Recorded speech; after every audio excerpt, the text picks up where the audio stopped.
try to get this going. I'm gonna try to get this going on. And look, it's about to pour down on me.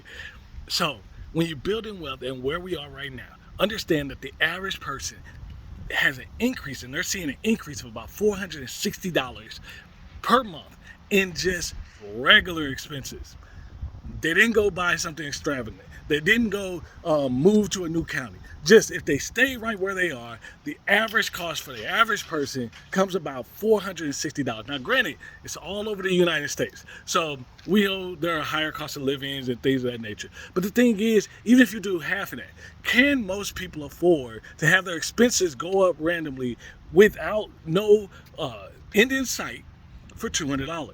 And I would tell you, it's very, very hard. And the biggest thing that gets people is the uncertainty. And I want to tell you, in every situation, whether you're investing in the stock market, or whether you're buying real estate, whether you're going to work every day, there's always going to be some uncertainty. So what do you plan for? You plan for the fact that there may be uncertainty. And the benefit we have is we get to look at the averages of how long some of this uncertainty and recessions and all these different things happen, layoffs, all those different things. You look for the sign. So while you're looking at, hey, I want to batten down my budget, button it down, try to tighten up where you can, get rid of some luxuries, but understand you're gonna run into a wall with the expenses piece because there's only so many expenses that you can cut.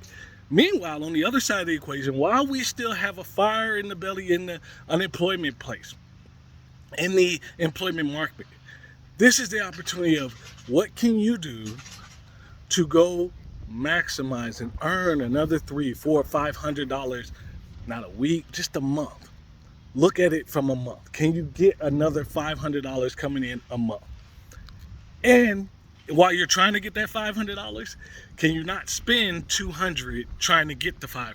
Let's think about this. Is there opportunity? Is there something you can do with your skills within your hand? Is it talking to your boss? Is it getting a new job?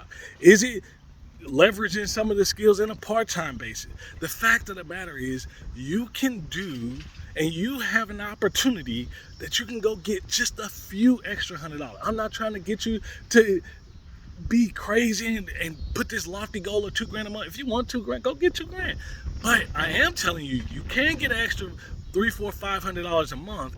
Weather this storm, secure that, make your situation a little bit stable, because the better your income is, meaning the more stability you have behind your income, the less you really have to worry about how long the storm's gonna last, or how, what you're gonna do when the storm lasts. And the more income you have coming in, if you have some saving, it makes that savings last a little bit longer. Think about that.